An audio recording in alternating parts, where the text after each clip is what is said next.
Hello friend, কেমন আছেন? আশা করি খুবই ভালো আছেন। তো আজকে আবারও অসাধারণ কিছু টিপস শেয়ার করব। আশা করছি টিপসগুলো আপনাদের অনেকটা কাজে লাগবে। তো দেখুন, আমাদের প্রত্যেক গৃহিণীদের বেশিরভাগ সময় কেটে যায় রান্নাঘরে। আর এই রান্নাঘরের কাজ যদি আমরা একটু বুদ্ধি খাটিয়ে করতে পারি, তাহলে খুব অল্প সময়ের মধ্যে আমরা প্রত্যেকটি কাজ যেমন করে দিতে পারবো, তেমনি দেখবেন অনেকটা টাকাও কিন্তু বাঁচিয়ে নিতে পারবো। তো সেরকম কিছু অসাধারণ ঘরোয়া টিপস শেয়ার করব। আশা করছি টিপসগুলো আপনাদের অনেকটা কাজে লাগবে। তো চলুন চলে যাই প্রথম টিপসে। তো দেখুন, আমাদের প্রত্যেকের বাড়ির বাচ্চাদের এরকম ধরনের কেশ জুতো কিন্তু থাকে। তাই এটা পরলে কি হয়, একদিন তারা যদি পরে দেখবেন এটা কিন্তু একদম নোংরা করে ফেলে, আর দ্বিতীয়বার তারা কিন্তু পরতে পারে না। তাই এটা আমরা কি করি, পরিষ্কার করতে গেলে দেখবেন 1 থেকে 2 দিন লাগে এটা শুকাতে। তা এটা আপনারা ভেজানো ছাড়া কিন্তু পরিষ্কার করে নিতে পারবেন। তা কিভাবে? তা সেরকম একটা অসাধারণ টিপস শেয়ার করব। আশা করছি টিপসটা আপনাদের অনেকটা কাজে লাগবে। তাই আপনারা নিয়ে নেবেন কলগেট। তা আমাদের প্রত্যেকের বাড়িতে কিন্তু কলগেট থাকে। তো এই হোয়াইট পেস্টটাই নেবেন।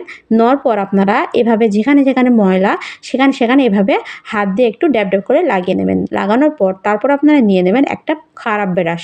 তা খারাপ ব্রাশ নিয়ে ব্রাশটা আপনারা কী করবেন, এভাবে ভিজিয়ে একটু ঝেড়ে নেবেন। এভাবে ঝেড়ে নেওয়ার পর যেখানে যেখানে ময়লা জুতোটা, সেসব জায়গায় আপনারা এই কলগেট দিয়ে এভাবে ব্রাশ দিয়ে ঘষবেন।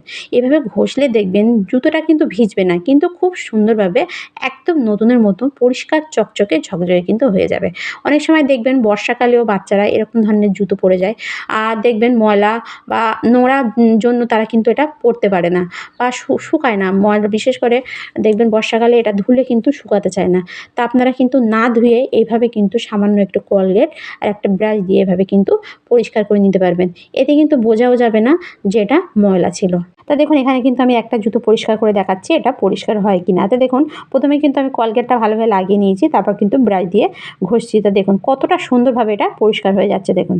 আর এটা আপনারা পরিষ্কার করার পর মানে এভাবে ঘষার পর তারপরে আপনারা নিয়ে নেবেন একটা কাপড়, সুতির কাপড় নিয়ে কাপড়টা আপনারা কী করবেন, ভিজিয়ে নেবেন। ভিজিয়ে নিয়ে ভালোভাবে কিন্তু এটা মানে জলটা কিন্তু বার করে নেবেন নিংড়ে বার করার পর এই ভিজে কাপড় দিয়ে জুতোটা এভাবে মুছে ফেলবেন। দেখুন, এভাবে মুছে ফেললে দেখবেন জুতোটা একদম কিন্তু পরিষ্কার হয়ে যাবে, আর কোনো রকম ময়লা কিন্তু এতে থাকবে না। দেখুন আমার পাশের জুতোটা দেখুন কতটা নোংরা, আর এই জুতোটা দেখুন কতটা কিন্তু পরিষ্কার। এভাবে কিন্তু আপনারাও 2 মিনিটে জুতো না ভিজিয়ে কিন্তু খুব সুন্দরভাবে যে কোনো বুট জুতো কিন্তু আপনারা পরিষ্কার করে নিতে পারেন।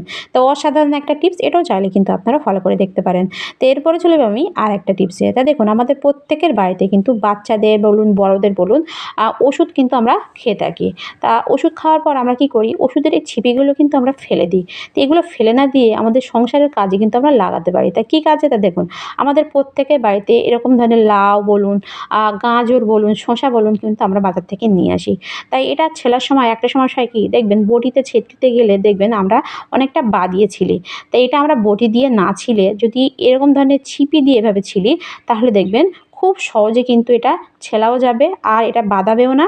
আর দেখবেন অল্প সময়ের মধ্যে কিন্তু আমরা অনেক জিনিস কিন্তু এই সামান্য একটা ছিপি দিয়ে কিন্তু পরিষ্কার করে নিতে পারবো। তো দেখুন, এখানে কিন্তু আমি আপনাদের সামনে করছি। তো দেখুন লাউটা কতটা সুন্দরভাবে কিন্তু এখানে ছেলা যাচ্ছে দেখুন। আর এর দেখুন কতটা লেয়ারটা দেখুন, একদম কিন্তু পাতলা একটা লেয়ার উঠেছে। এখানে কিন্তু কোনো রকম বাদিয়ে যায় না।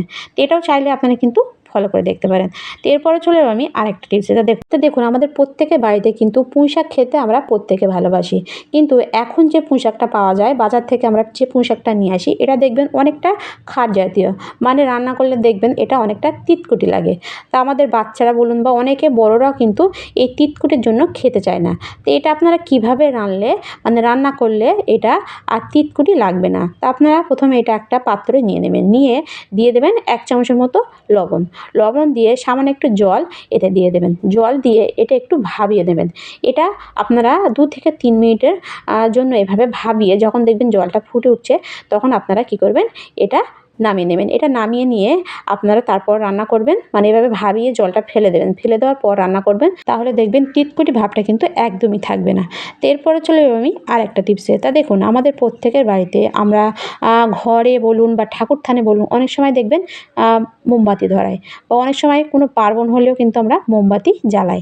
তা একটা সমস্যা হয় কি, দেখবেন আমাদের ফ্লোরের উপরে আমরা যখন মোমবাতিটা বসাই দেখবেন মোমবাতি এরকম মানে পড়ে সেখানটায় পড়ে কিন্তু এখানটায় একটা খারাপ অবস্থা হয়ে যায়। এটা কিন্তু হাত দিয়ে ডলাডলি করলে কিন্তু উঠতে চায় না, মোমটা কিন্তু গলে সেখানটায় বসে যায়, উঠতে চায় না। তো এটা আপনারা খুব সহজে কীভাবে তুলবেন, নিয়ে নেবেন গরম জল, উষ্ণ গরম জল নিয়ে সেই জায়গায় মানে যেখানে যেখানে এভাবে মোমবাতিটা বসে যাবে সেসব জায়গায় আপনারা একটু এভাবে দিয়ে দেবেন। দেওয়ার সঙ্গে সঙ্গে দেখবেন সেখান থেকে কিন্তু মোমবাতিটা খুব সুন্দরভাবে কিন্তু এটা উঠে যাবে। তো দেখুন এখানে কিন্তু আমার অনেকটাই কিন্তু মোমবাতিটা মানে গোলা ছিল। এখানে দেখুন জল দেওয়ার সঙ্গে সঙ্গে কিন্তু সবটা কিন্তু উঠে যাচ্ছে। তো এভাবে আপনারা কিন্তু সামান্য একটু জল দিয়ে সেসব জায়গায় কিন্তু পরিষ্কার করে নিতে পারেন। তো এরপরে চলে যাবো আমি আরেকটা টিপসে। তো দেখুন আমাদের প্রত্যেকের বাড়িতে রান্নাঘরে দেখবেন এরকম ধরনের একটা ইলেকট্রিক বোর্ড থাকে। তা এটা কি হয়, আমরা যখন রান্না করি, রান্নার তেল মশলা উঠে এই বোর্ডটা দেখবেন এরকম তেল চিটচিট হয়ে যায়, যা দেখতেও কিন্তু খারাপ লাগে। আর এটা একটা সমস্যা হয় কি, এটা কিন্তু সাবান সার্ফ দিয়ে আমরা পরিষ্কার করতে পারবো না, যেহেতু এটা কারেন্টের জিনিস। এটা কিন্তু কোনো রকম সাবান সার্ফ দেওয়া যাবে না। তো এটা আপনারা কোনো রকম সাবান সার্ফ ছাড়া কীভাবে খুব সহজে পরিষ্কার করবেন, তা নিয়ে নেবেন একটা সুতির কাপড়। সুতির কাপড় নেওয়ার পর তারপর আপনারা নিয়ে নেবেন হ্যান্ড স্যানিটাইজার। হ্যান্ড স্যানিটাইজার আমাদের কিন্তু প্রত্যেকের বাড়িতে থাকে। তো আপনারা হ্যান্ড স্যানিটাইজার নিয়ে এটা আপনারা কী করবেন, কাপড়ে এভাবে একটু লাগিয়ে নেবেন, এভাবে অল্প একটু লাগিয়ে নেবেন। লাগিয়ে নেওয়ার পর এই কাপড়টা দিয়ে আপনারা যে কোনো ইলেকট্রিক বোর্ড বলুন বা ক্যাচিং বলুন, আপনারা এভাবে একটু মুছে ফেলবেন। এভাবে মুছে ফেললে দেখবেন একদম পরিষ্কার চকচকে ঝকঝকে হয়ে যাবে। সেখানে কিন্তু কোনো রকম তেল চিটচিট থাকবে না। তা দেখুন আমি আপনাদের সামনে কিন্তু পরিষ্কার করছি, আর এতে দেখুন কতটা ময়লা উঠেছে। এভাবে আপনারা এই কাপড়টা দিয়ে পুরো বোর্ডটা কিন্তু খুব সুন্দরভাবে মুছে ফেলবেন, আর দেখবেন বোর্ডটা কিন্তু খুব সুন্দরভাবে পরিষ্কার হয়ে যাবে। তো এটা আপনারা মানে এক্সপায়ার হয়ে যাওয়া যে হ্যান্ড স্যানিটাইজার সেটা দিয়েও কিন্তু করে নিতে পারেন। অনেক সময় দেখবেন আমাদের মধ্যে অনেকে আছে হ্যান্ড স্যানিটাইজার এক্সপায়ার হয়ে গেলে ফেলে দিই, কিন্তু এগুলো ফেলে না দিয়ে আপনারা চাইলে এরকম এই এক্সপায়ার হয়ে যাওয়া হ্যান্ড স্যানিটাইজার দিয়ে যে কোনো ধরনের ইলেকট্রিকের জিনিস কিন্তু আপনারা খুব সহজে পরিষ্কার করে নিতে পারেন, কোনো রকম ঘষাঘষি ছাড়া। তো এরপরে চলে যাবো আমি পরবর্তী টিপসে। তো দেখুন এখানে আমি নিয়ে নিচ্ছি একটা এক্সরে প্লেট। এক্সরে প্লেট আমাদের প্রত্যেকের বাড়িতে কিন্তু থাকে।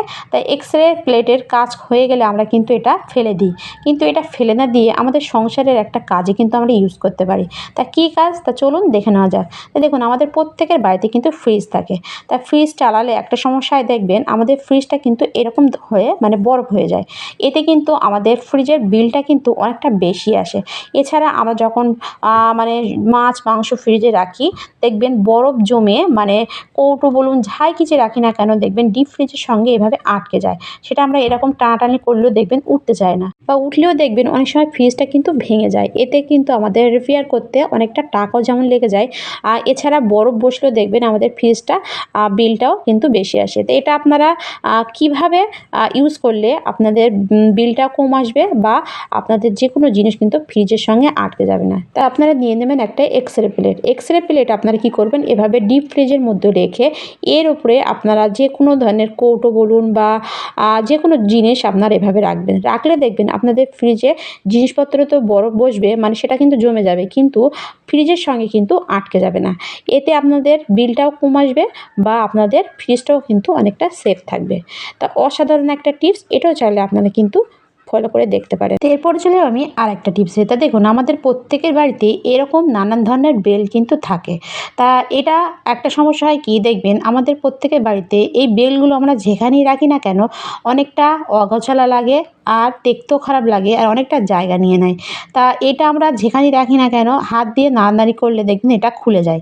তো এটা আপনারা কীভাবে রাখলে এটা খুব সুন্দর দেখাবে, আর হাত দিয়ে নাড়ানাড়ি করলেও কিন্তু অগোছালো হবে না। তা আপনারা কী করবেন, বেলটা মাথায় যে আংটাটা থাকে আংটার মধ্য দিয়ে এভাবে বেলটা ঢুকিয়ে নেবেন। এভাবে ঢুকিয়ে নিয়ে তারপর আপনারা এভাবে একটু ভাঁজ দিয়ে দেবেন। এভাবে ভাঁজ দিয়ে এর মাঝখানে এভাবে ঢুকিয়ে দেবেন। এভাবে ঢুকিয়ে দিলে কী হবে, এটা খুব সুন্দরভাবে সেটিংও হয়ে যাবে, আর এটা আপনারা হাত দিয়ে নাড়ানাড়ি দিলেও কিন্তু বেলটা খুলে যাবে না, আর অগোছালোও কিন্তু লাগবে না। এভাবে আপনারা একটা দুটো তিনটে বেল এভাবে পরপর গুছিয়ে আপনারা এক জায়গায় কিন্তু এগুলো সবগুলো রাখতে পারেন, দেখতেও কিন্তু ভালো লাগবে। তো অসাধারণ একটা টিপস, এটাও চাইলে আপনারা কিন্তু ফলো করে দেখতে পারেন।